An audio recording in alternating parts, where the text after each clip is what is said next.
the 7 centers of distinction. In this case, it's the Garfield Center for Public Leadership. I'm James Thompson, director of the center, and I'm so pleased to be able to welcome to campus today our dear guest, Mr. ONeill. Mr. ONeill has been here before. As you can see, there he is. The imagery there is there to prove it. Same table, different water. But that was back in 2013, and the topic was the debt disconnect. And as you can see, going back to our title today, the titles have gotten more dramatic, even though we're still talking about debt. And that's because the debt issue is getting ever more dramatic. And thus, because it's increasing in its significance, we asked Mr. ONeill to come back and talk to us about it again. He did such a wonderful job, bringing such authority to this topic. So we're so glad to have him back. I'm just going to give a couple of preparatory remarks, and we're going to have a Garfield scholar introduce him properly. So, getting along here. We're all familiar with the poster child of modern-day debt, which is Greece. And Greece, as we all know, has had a major debt-related crisis of late. I'm curious to see if anyone knows who the picture is of this guy on the screen. Is it Varoufakis? Yanis Varoufakis, also known as the finance minister of Greece during the height of their debt. If that's your finance minister, you probably are in a crisis. That, by the way, that's Yanis showing up for work. That's not a day off. That's him going to the office. True story. So debt, or the Greek situation, we all know it. It began back in 2009. It becomes clear that Greece can't meet its debt obligations. 2012 has the largest sovereign debt in history. They invented history, and then 2015, Greece becomes the first developed country to not be able to repay an IMF loan. It's really bad. Greece isn't the only one. If you look at this map, the redder the country, the more its debt to GDP ratio. The Greek debt crisis has been a European debt crisis, and the Europeans, under the leadership of their central bank and so forth, are struggling mightily as we speak to try to get a hold of this situation. It has implications not only for the domestic politics of this country, or these countries, but for the Eurozone as a whole. I will come back to this map in a moment. Another major instance of a Greek debt, or a debt crisis, was Puerto Rico's debt crisis. 2014, Puerto Rico increased its outstanding debt to $71 billion. It's interesting how many people are in Puerto Rico. There are by the way, I don't know this, I looked this up for this presentation. There are 3.5 million people in Puerto Rico. And I don't do math, so I also looked this up. If you divide 71 million by 3.5 million, you get 20,000. It would take over $20,000 from every person in Puerto Rico to pay off their debt. Average per capita income for a person in Puerto Rico, most recent data, $19,000 and some change. So they would literally have to pay more, every single person in Puerto Rico, than they make in a year to pay off their debt. It's a massive amount of debt. The Economist recently ran a story talking about emerging market debt. We know about the Greeces, we know about the Puerto Ricos, but what's coming down the line is also very disturbing. It is close to 10 years since America's housing bubble burst. It's 6 since Greece's insolvency sparked the euro crisis. But linking these episodes was a rapid buildup of debt, followed by a bust. A third installment in the Chronicles of Debt is now unfolding. This time the setting is emerging markets. Investors have already dumped assets in the developing world, but the full acting of the slowdown is still ahead. Some of the countries that are listed in The Economist, and The Economist is always right, are as follows. Excuse me, I jumped ahead one slide. One more quote. Overall, debt in the emerging markets has risen from 150% of GDP to 195%, and according to The Economist, next comes the reckoning. There's going to be multiple tiers to this crisis, and they include some of these countries. Some of you may have invested in things in these countries. Normally, these are considered pretty good markets to invest in. When Singapore is going to have some sort of a debt reckoning, you know we're in for something serious. South Korea and China. What's good about this tier, according to the story, is that these countries are going to be hit by emerging debt traumas, but they're strong enough for a variety of reasons to withstand it. And what the terminology the economists used was, in the case of China, it's not going to be killed, it's just going to get a hangover. Now there's that phrase, when the American economy catches, or sneezes, the whole world catches a cold. I don't know exactly what happens when China gets a hangover, but I guess the rest of us get a migraine. At any rate, it's not going to be a good thing. The ones that are in really bad shape are these countries.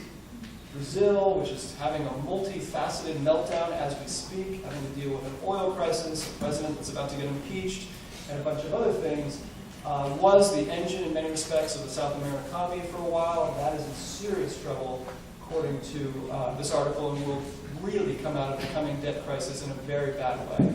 Turkey, under Mr. Erdogan, another very serious situation. And not only is that unfortunate in and of itself, but when you think about Turkey as the relatively stable buffer between what's going on in the Middle East right now and Europe and Europe's markets, that's very serious. The man who runs Malaysia is having an extraordinarily bad term, Mr. Razak. That's about as happy as you're ever going to see him again. His party's in trouble, he's personally, financially in trouble, the country's in trouble, it's trouble. Of course, we don't need to look outside of the United States for debt crises, and obviously we all know that. This country had a debt ceiling debate crisis in 2011, had it again in 2013, and just had it most recently in 2015. There's Ohio's own John Boehner, who is the outgoing speaker, and the guy coming in, Paul Ryan. And the thing that Mr. Boehner accomplished as he was leaving was to postpone further discussion on the debt ceiling for a little while to give Mr. Ryan a little breathing room to enact policies of some meaningful quality. However, does anyone know when the current hiatus on the debate about the debt ceiling ends? 2017. March 2017. So basically, the very first thing facing the new administration after they got sworn into office and had a chance to find out what the furniture is and everything else is to look around and have to deal with this debt debate issue. And this will be what's going on in Congress. Another way of saying that, U.S. debt, last time I checked, 18.4 trillion. What that means is that one of the 4 people in this picture is going to have to deal with that.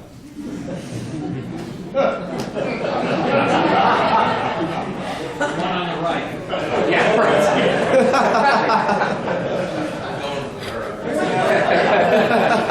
Here's my theory, and you'll like it, if that's how you think. So, on the one hand, Hillary wins. You know, when Bill was president, he stuck her with health care. So if she wins, she can sort of get back at him by sticking him with the debt. That's one thing he can do. If Donald Trump wins, then Donald Trump wins, and I don't know what is going to happen.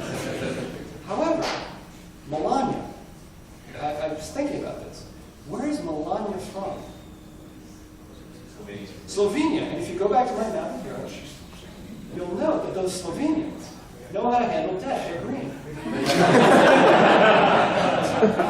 So, that's the most constructive thing I have to say about this topic. Luckily, we have an actual expert to talk to us about debt. We're going to have, as I said, a Garfield scholar. I'm going to introduce him. Before that, though, let me just note a few people who are in the audience who it's wonderful to see having here with us today. First of all, President Lori Varlava, President of Harvard College. Thank you for coming.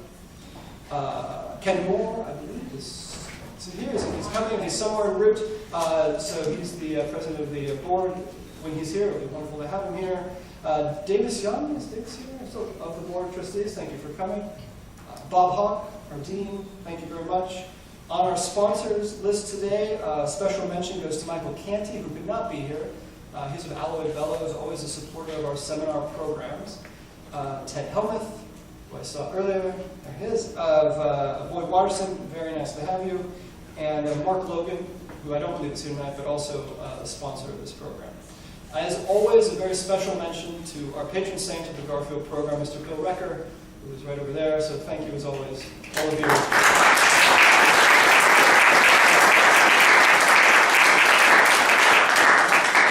And on that note, thank you.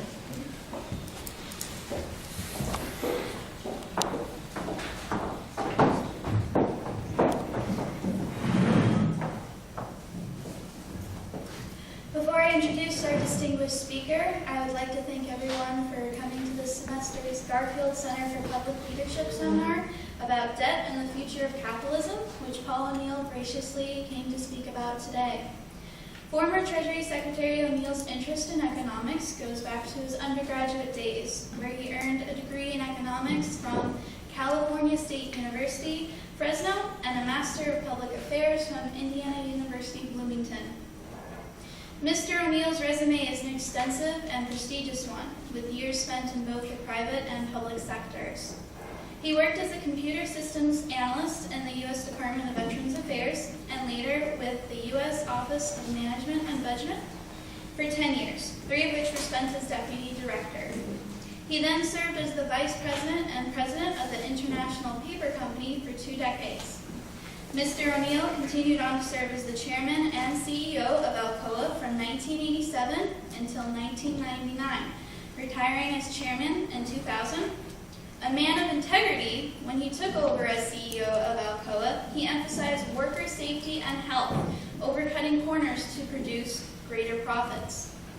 Within a year of taking over the positions, the company's profits reached a record high, and Mr. ONeill's commitment to Alcoa's workers resulted in a reduction from 1.86 lost worker days per 100 workers due to injury down to just 0.2 during his time there. While at Alcoa, he mastered the art of balancing commitments as he became involved with the Rand Corporation in 1988 when he was elected to their governing board, later serving as board chairman. With all of his experience, Mr. ONeill was understandably picked to be the 72nd Secretary of the U.S. Treasury, serving from January 2001 until December 2002. Not one to shy away from saying what is necessary, Mr. ONeill did not simply fall in line with the president or the president's party and what they wanted. A man of principle, he often stood up against and spoke out in opposition to unsound policy. For example, during his time as Treasury Secretary, Mr. ONeill predicted a fiscal crisis and warned against a second round of tax cuts, advocating instead for Social Security and fundamental tax reform. After his time spent as Treasury Secretary, Mr. ONeill did not stop his involvement in the public and private sectors, as he participates in a number of organizations and nonprofits. In 2005, he founded Value Capture, a consulting organization designed to reducing healthcare costs and improving the field's safety. Mr. ONeill continues his advocacy today. In an interview with Bloomberg just a couple months ago, Mr. ONeill said we should be holding those in charge accountable and not let them off easy on economic obligations. We should be, quote, asking our candidates to resolve that they will live by a maxim saying the American people will pay for the things we need and we want, end quote. Now, this is not the first time, as Professor Thompson mentioned, that former Treasury Secretary ONeill was kind enough to speak at a Garfield Center seminar. He came a couple of years ago to discuss debt's disconnecting influence on rational behavior and political systems. Here today to give us insight into debt and the future of capitalism, please join me in welcoming former Treasury Secretary Paul ONeill.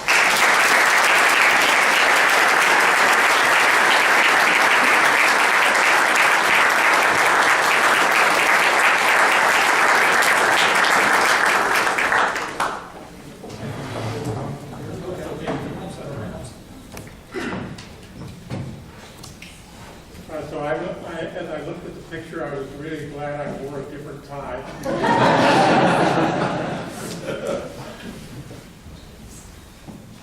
So thank you for all those kind words. I would say in the last 3 years, things have gotten better. Hard to do. So, in a way, I'm going to make this more complicated than the setup that Professor Thompson has given you, and more personal. So I actually collected a few statistics because I've been engaged recently in a dialogue with a young man who's now a doctor in Ohio. I first got to know him when he was a medical student in Pittsburgh, and I talked to his class, and he subsequently got his medical degree and went to Philadelphia to do his residency and fellowship, and now he's in Ohio. And a few months ago, he began corresponding with me, and it just seemed like an evolving, never-ending conversation in a way. But it centered around his ideas for helping students with unbelievable amounts of student loans.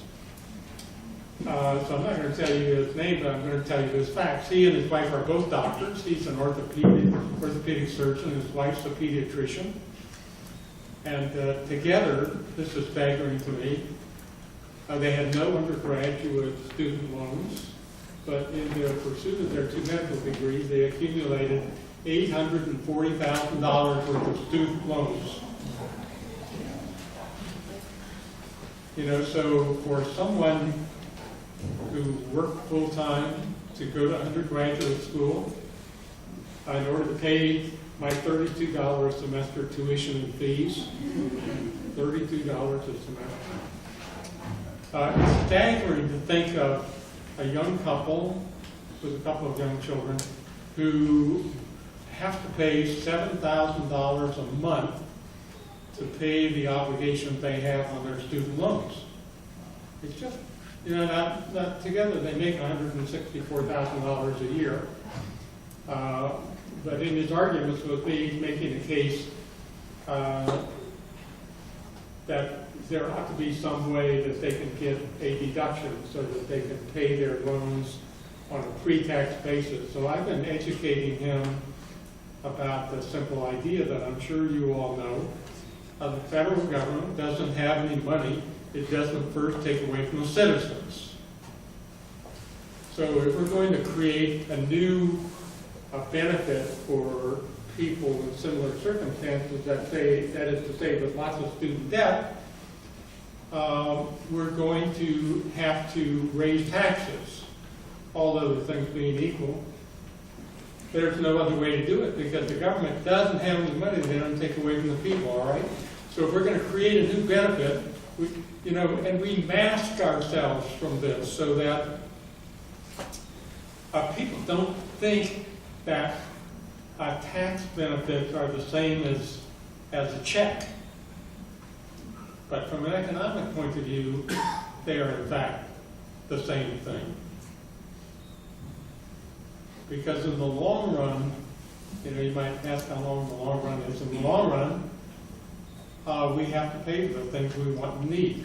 Now, it's also true for the very longest time, we've been able to get away with not paying for the things we want and need.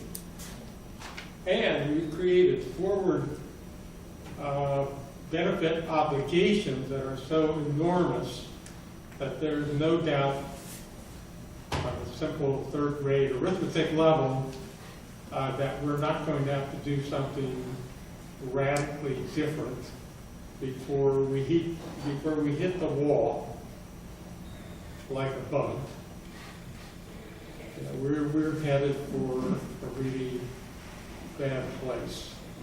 And part of it's because we have fooled ourselves with this idea about tax expenditures are not real obligations, or they're not something we ought to worry about. So, let me say a word about debt as a general thing.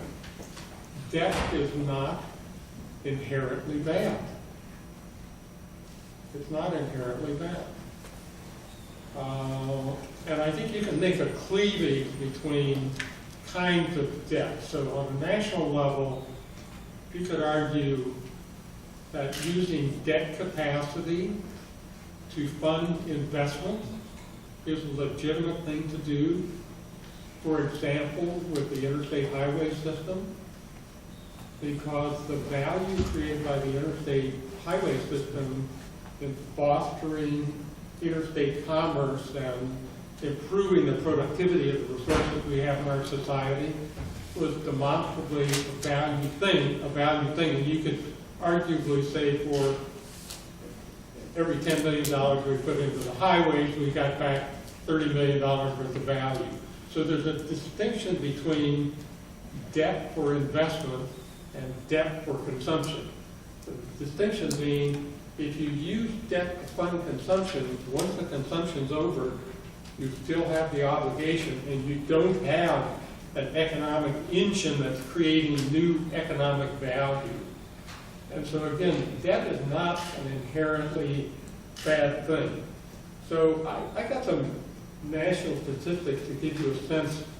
The numbers are so staggering that probably most human beings can't really understand what the numbers mean, but I'm going to tell them to you anyway.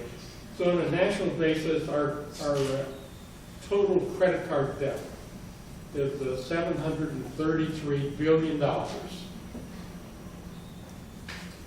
Per capita, that's $15,762 of credit card debt. And again, you know, I think as you think about this, if you're old like I am, you can't imagine having $15,000 worth of credit card debt.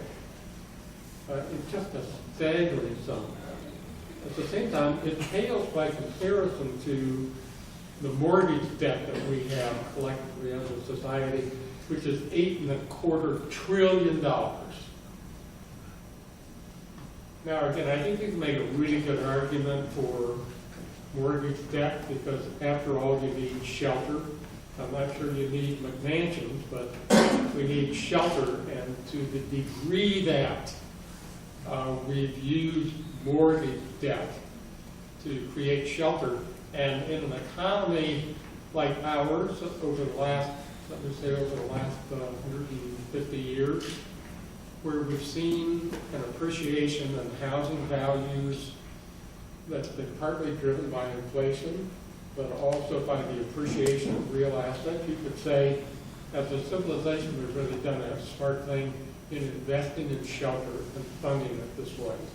I'm going to come back and talk about mortgages because it's pertinent to what happened to us in 2008. And it makes another point I will make. Auto loans.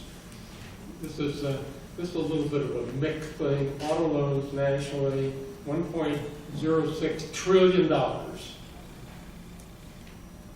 a lot, right? $27,000 per capita.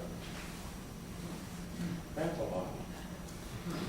Student loans. Here's the pertinent piece about students. Total student loans outstanding, $1.23 trillion. Per capita, 48,172.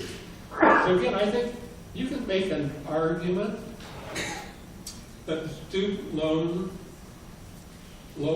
total that are outstanding are really an investment in the human capital in our society. And I think there's a real legitimacy about that. But one of the side lights in this conversation I've been having with this young doc and his wife is that he said to me, I think he probably regrets it, in passing in one of his emails, well, our debt is different from the student who spent $70,000 a year getting an art history degree. So I object to that. You know, I believe there is a legitimate economic, societal value to higher education, and so I don't accept the notion that, you know, it's okay to give he and his wife some relief, but it's not okay for art students. I don't agree with that. But if you think about it, it makes it a more messy issue. It's not yes or no. It's a question of how do we think about this. I spent a little time with Bill Rucker, and we were talking about this. So you saw the figures from Professor Thompson. So that, you know, there's so much accounting in this, and so much of the accounting, I think, clouds the issues in front of us. So you saw the number that Professor Thompson used of 18.1 or something trillion dollars. I think the current number is actually 19.15.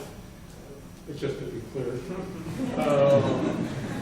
But then there's something else. That's total federal debt outstanding, but the actual debt held by the public, which is another accounting subset, is $13.7 trillion. Now, why do we do that? Because the difference between 13.7 and 0.15 is the debt that the federal government owes to other federal agencies like the Social Security and Medicare Administration. So when I was a secretary, and I've long been interested in these things, like 50 years or so. So when I was Secretary of the Treasury, it was coming off of the time when Vice President Gore was arguing not to worry about the Social Security debt because there was a lockbox in West Virginia where the debt was secured for Social Security and Medicare. So, partly as a lark, I went to the lockbox in West Virginia to look at it. And it's actually a gray filing cabinet, one of those 3-door filing cabinets. And in it are manila envelopes that basically say, we, the federal government, owe you, the Social Security Administration, $5 trillion. There's no money there, folks. I hope the political debate in that era so clouded the issue. I think a lot of people who don't really understand these things believe not to worry. Social Security and Medicare, the funds are in a lockbox. They're not in a lockbox. They're pieces of paper professing the obligation of we the people to a subset of the federal government. Now, the next number I'm going to tell you is arguable.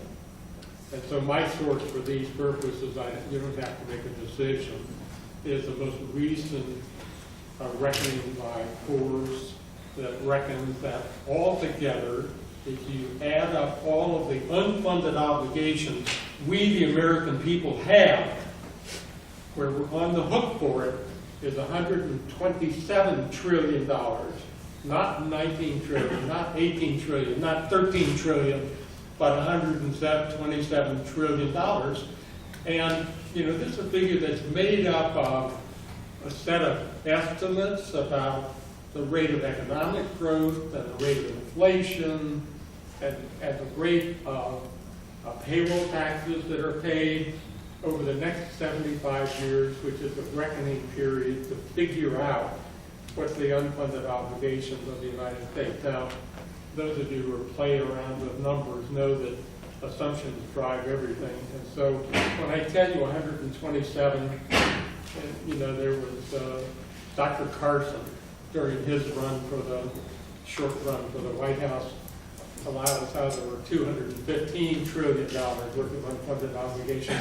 So I tell you that to characterize the need, if you really want to have an opinion about this, to delve into and dig into the assumptions that are made about rates of growth of obligations and benefits and healthcare costs, and an assumption about what the rate of healthcare cost is going to be is a very big driver of the difference between 127 trillion and $200 trillion, okay?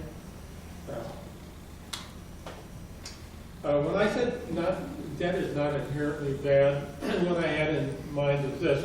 Partly, debt, let me be a capitalist for a moment. Let me be the CEO of a big company.